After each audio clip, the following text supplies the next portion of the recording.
নবীজি দিলের দিওয়ানা, নবীজি দিলের দিওয়ানা, নবীজি দিলের দিওয়ানা, নবীজি দিলের দিওয়ানা, নবীজি দিলের দিওয়ানা, নবীজি মোদের পরওয়ানা, নবীজি মোদের পরওয়ানা। বুঝো কেন বুঝো না, আরে শোনো কেন শোনো না, নবীজি দিলের দিওয়ানা, নবীজি দিলের দিওয়ানা, নবীজি দিলের দিওয়ানা, নবীজি দিলের দিওয়ানা, নবীজি দিলের দিওয়ানা, নবীজি মোদের পরওয়ানা। নবী যখন গার শুনে আবু বকরকে সঙ্গে করে, আবু বকরকে বলে নবীজি বুঝাই তারে, আরে সাথে আছে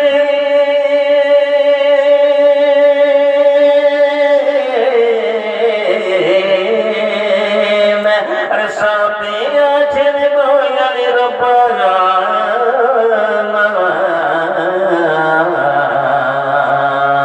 নবীজি দিলের দিওয়ানা, নবীজি দিলের দিওয়ানা, নবীজি দিলের দিওয়ানা, নবীজি মোদের পরওয়ানা।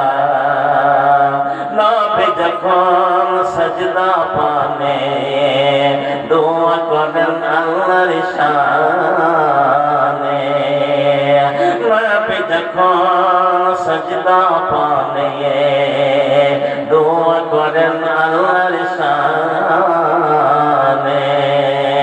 আরে উম্মতি উম্মতি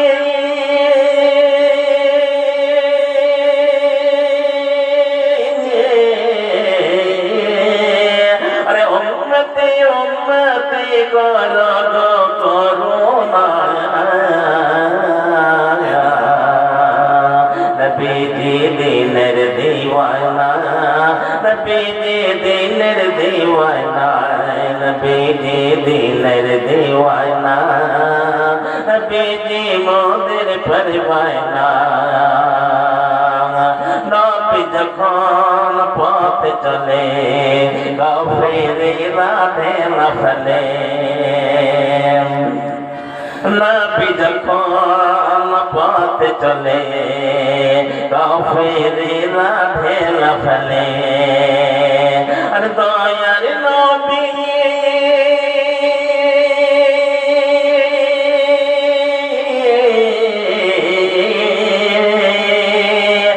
দয়ার নবী পেলেন কতই যন্ত্রণা,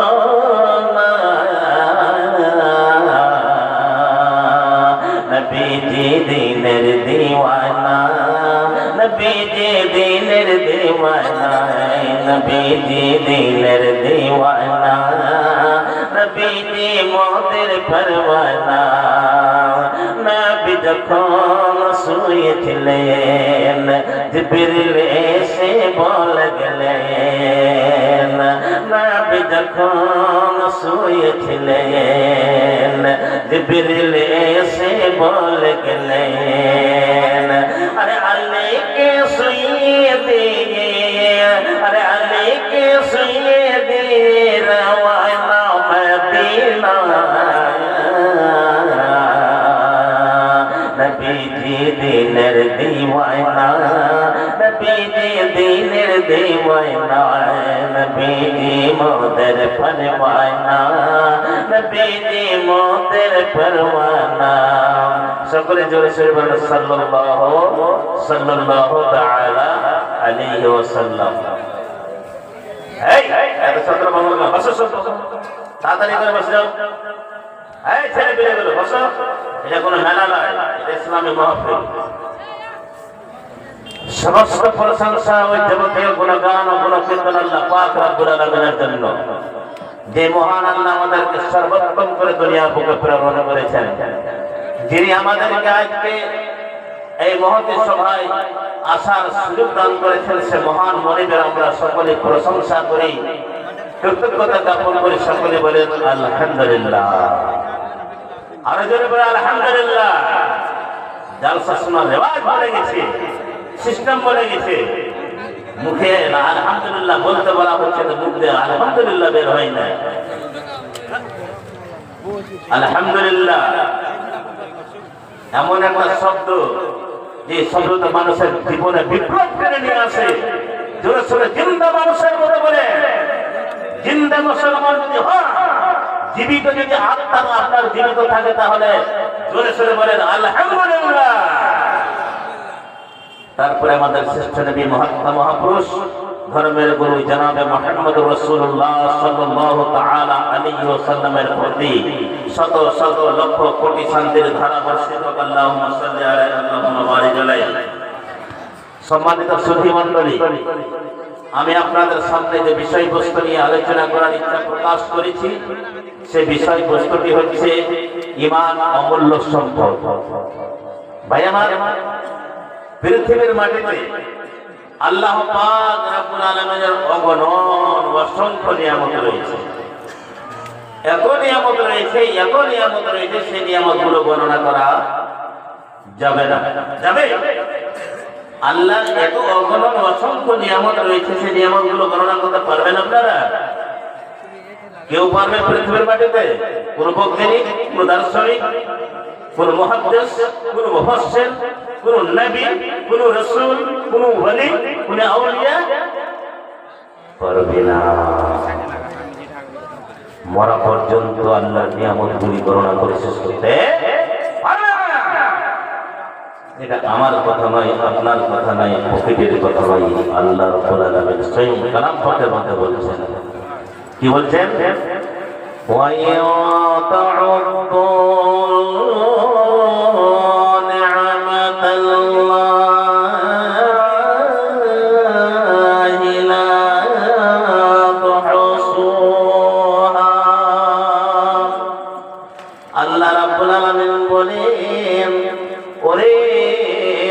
পৃথিবীর মানুষ, আমার এত অগণন অসংখ্য নিয়ামত তোমাদের উপরে রয়েছে।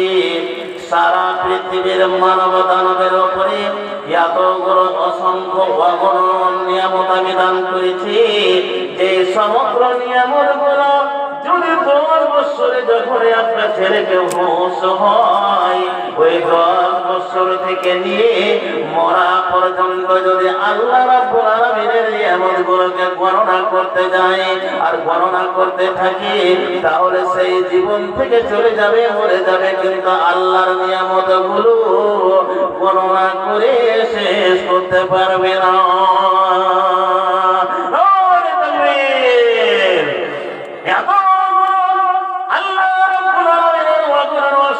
নিয়ামত রয়েছে, সেই নিয়ামতের বিনিময়ে আমরা দুনিয়ার মাটিতে বেঁচে আছি।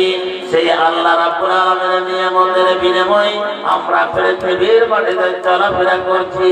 আল্লাহ রাব্বুল আলামিন শুধু মুসলমানদের উপরে নয়, যতগুলো দুনিয়ার মাটিতে কাফের, হিন্দু, জৈন, বৌদ্ধ, খ্রিস্টান রয়েছে, মানুষ বলতে যত রয়েছে, সমস্ত মানুষের উপরে আল্লাহ রাব্বুল আলামিনের নিয়ামত রয়েছে। এবারে আপনাদেরকে একটা কথা প্রশ্ন করি, জিজ্ঞাসা করি, পৃথিবীর মাটিতে আল্লাহর এতগুলো যে নিয়ামত রয়েছে, সেই সমস্ত নিয়ামতগুলির ভিতরে সবচাইতে বড় নিয়ামতটা কি? আলেম ওলামা বলতে পারবেন, তালেবে ইলমেরা বলতে পারবে, কিন্তু জনসাধারণকে আমি জিজ্ঞাসা করছি, আপনারা বলুন, সবচাইতে আল্লাহর বড় নিয়ামত যেটা আপনাদের উপরে আছে, ওই নিয়ামতটার নাম কি? ভাই আমার জানা আছে? সেই নিয়ামতের নাম হচ্ছে নিয়ামতে ঈমান। সেই নিয়ামতের नाम হচ্ছে কি? दुनिया के अंदर सबसे बड़ी नियामत है तमाम नियामतों में से, वो नियामत क्या है? नियामत ईमान है।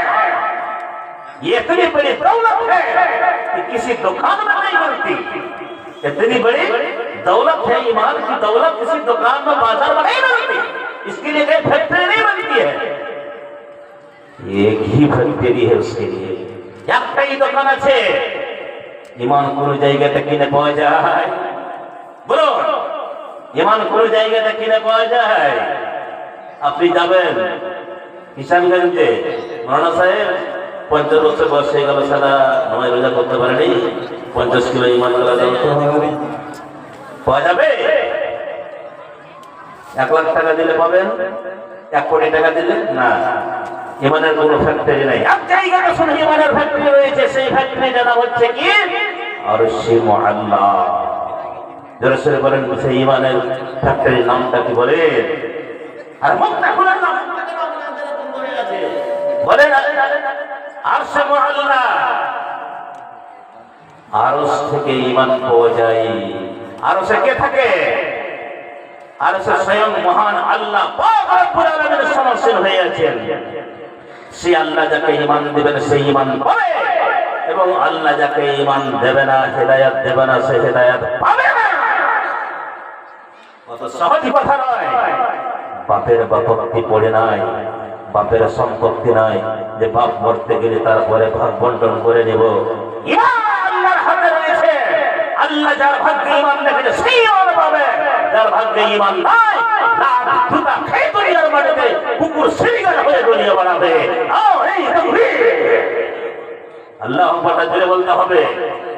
ওয়াজ শোনাটা খালি রেওয়াজ করে দিতে হবে না, কিছু নেকি কামাইতে হবে, জিন্দা মুসলমানের মতন কথা বলতে হবে, সাথে সাথে নেকিও কামাইতে হবে। বলেন নারে তাকবীর, আল্লাহু আকবার জোরে বলেন। কথা বুঝতে পারেন না? আচ্ছা, কতগুলো উর্দু ভাষী আছে, উর্দু যারা শুনতে চান হাত উঠান তো। উর্দু উর্দু উর্দু হাত উঠান, বাংলা হাত উঠান।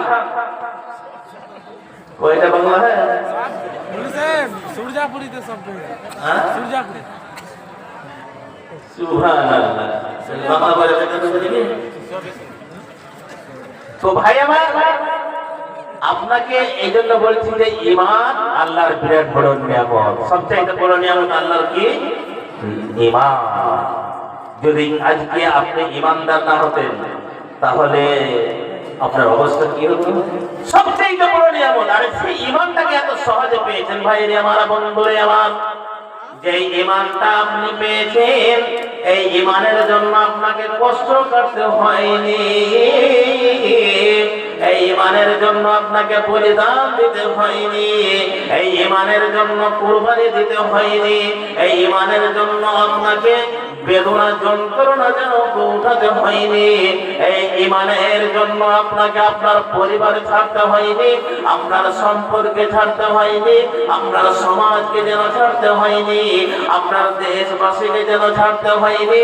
এত সহজে আপনাকে আল্লাহ পাক রব্বুল আলামিন ঈমান দিয়ে দিয়েছেন। তাহলে কেমন করে সহজে আল্লাহ রব্বুল আলামিন ঈমান দিয়েছেন শুনেন। আপনার মা হলো মুমিনা, আপনার বাপ হলো মুমিন মুসলমান, আপনার মায়ের পেট থেকে আপনি জন্ম নিয়েছেন, আপনার বাবার উরুস থেকে আপনি জন্ম নিয়েছেন, বলে আপনি জন্মসূত্রে হয়ে গেলেন মুমিন, আপনি জন্মসূত্রে হয়ে গেলেন মুসলমান। আপনাকে মেহনত করে কষ্ট করে ঈমানকে আনয়ন করতে হলো না, আপনি জন্মের পরে মুমিন হয়ে গেলেন। আল্লাহর এত বড় নিয়ামত যে আপনাকে কষ্ট করে ঈমান নিয়ে আসতে হয়নি। এ ভাইরা আমার, বন্ধুরা আমার, ইতিহাসের পাতাকে আপনি খুলে দেখুন যে ঈমান নিয়ে আসার জন্য কত জন কষ্ট কাটতে হয়েছে। হযরতে খুবাইব রাদিয়াল্লাহু তাআলা আনহুকে আল্লাহর উপরে ঈমান নিয়ে আসার জন্য আরেস্ট করে নিয়ে চলে গেল, তাকে ঘরে বন্ধ করে দেওয়া হলো। এবারে আসরে হুরুম যখন শেষ হবে, তাকে সুরের উপরে লটকিয়ে তাকে মেরে দেওয়া হবে, মার্ডার করে দেওয়া হবে। বন্ধুরা আমার, ঈমানের ভিতরে রয়েছে যারা ঈমানদার, ওরা কোনদিন মৃত্যু দেখে যেন ভয় করে না, ওরা একমাত্র ভয় করেছে জাহান্নাম দেখে, ওরা একমাত্র জাহান্নামের আগুনকে ভয় করেছে। এই জন্য হযরতে খুবাইবকে যখন কারাগারে বন্ধ করে দিল, তার হাত দুখানা যেন বেঁধে দিল, এবারে ছেড়ে দেওয়ার পরে এবারে তাসবিহ তাহলিল করতে সুবহানাল্লাহ আলহামদুলিল্লাহ ওয়া লা ইলাহা ইল্লাল্লাহ আল্লাহু আকবার ওয়া লা হাওলা ওয়া লা কুওয়াতা ইল্লা বিল্লাহ। এইরকম ভাবে হযরত খুবাইব কারাগারের ভিতরে যেন তাসবিহ তাহলিল করেছে, হাত বাঁধানো রয়েছে। আল্লাহ রাব্বুল আলামিন তখন জিবরিলকে বলেছে, জিবরিল রে, আমার পাগল পাড়া, আমার দিওয়ানা, আমার প্রিয়তম বান্দা, সে নিজের ছেলেগুলোকে ইয়াতীম বানাবার জন্য, নিজের স্ত্রীকে বিধবা বানাবার জন্য, নিজের বাপ মাকে ছেলে হারা বানাবার জন্য, নিজের জীবনকে দেওয়ার জন্য সে যেন চলে এসেছে। কিন্তু এক বিন্দু পরিমাণের ভয় করে না, কারাগারে বসে বসে শুধুমাত্র আল্লাহু আহাদ আল্লাহু আহাদ বলছে। আল্লাহ রাব্বুল আলামিন জিবরিলকে বলেন, জিবরিল দেরি করতে হবে না, অল্প স্বল্প তার মালিকেরা তাকে খেতে দেয়। জান্নাত থেকে খেজুর নিয়ে চলে যাও, জান্নাত থেকে যেন আঙ্গুর গুলো নিয়ে চলে যাও, জান্নাত থেকে জান্নাতি গোশত নিয়ে চলে যাও, জান্নাত থেকে জান্নাতের রুটি গুলো নিয়ে চলে যাও।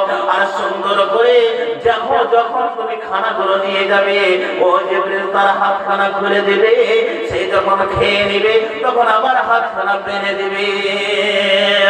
ওই হযরত খুবাইব রাদিয়াল্লাহু তাআলা আনহু তাকে যখন সুরি দেওয়ার জন্য নিয়ে যাচ্ছে সমস্ত লোকেরা, এবারে সুরি দেওয়ার আগে বলেছে, শোনো, আমাকে শুধুমাত্র 5টা মিনিট সময় দাও। কেন সময় নিবে? বলছে, আমি শেষের সমাজে নামাজটা আদায় করতে চাই, 2 রাকাত শুধু নামাজ পড়বো। এবারে ফাতাওয়াজ্জা ওয়া আহসানাল ওযু ওয়া সাল্লা রাকাতাইন। এবারে হযরত খুবাইব সুন্দর করে ওযু করলেন, আর ওযু করার পরে যেন 2 রাকাত নামাজ পড়লেন। আল্লাহ রাব্বুল আলামিনের দরবারে দোয়া করতে লাগলেন, ওগো রাব্বুল আলামিন, আল্লাহুম্মা হাসহিম আদাদা, আল্লাহুম্মা হাসহিম আদাদা ওয়াকতুলহুম বাদাদা ওয়া লা তাতরুকহুম আহাদা। ওগো রাব্বুল আলামিন, আমার বিচারটা তোমার দরবারে দিয়ে দিলাম। এদের কাছে আমি প্রাণের ভিক্ষা চাইবো না, এদের কাছে আমি জীবনের ভিক্ষা যেন চাইবো না, প্রাণের জীবনের ভিক্ষা আল্লাহ আমি এদের কাছে না চেয়ে আল্লাহ তোমাকে বললাম, আল্লাহ এই সমস্ত লোকেরা তোমার উপরে ঈমান নিয়ে আসার জন্য, আমাকে সুলিতে লটকাবার জন্য নিয়ে চলে এসেছে।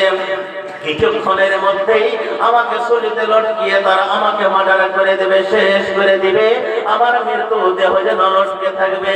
আল্লাহ সমস্ত লোককে তুমি চিহ্নিত করে রাখো, আর ইয়া করে সবাইকে তুমি ধ্বংস করে দিও, কাউকে যেন তুমি ছাড়িয়ে